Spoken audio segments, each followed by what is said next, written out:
Hello guys, अस्सलाम वालेकुम। आप देख रहे हैं व्यास ऑटो रोटेशन। आज का हमारे टॉपिक की गाड़ी है टोयोटा करोला 2007 मॉडल। इसका एसी फिल्टर चेंज करना है, एसी फिल्टर। तो अभी वो करने लगे हैं।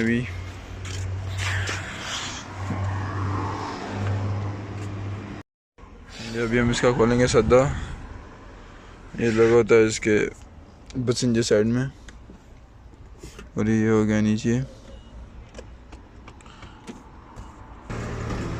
इसका खोल दिया अभी, और ये देखें, ये इसका ऊपर कवर लगा होता है। ये देखिए, ये फिल्टर है इसका। ये देखिए, बहुत कचरा हुआ है उसके अंदर।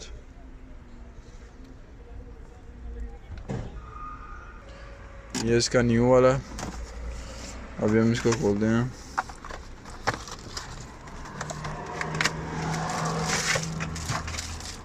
ये इसका न्यू वाला। अभी हम इसको लगाते हैं। हमने देखिए इसके लॉक के अंदर बिठा दिया हुआ है इसको, और अभी हम इसको लगाएंगे। ये भी हम इसको लगाते हैं।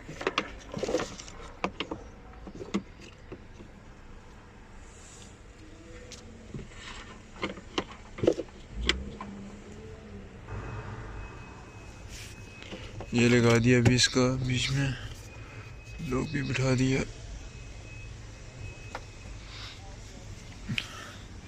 अभी इसका ये लगाते हैं सद्दा, और ये अभी हमने इसका फिट कर दिया।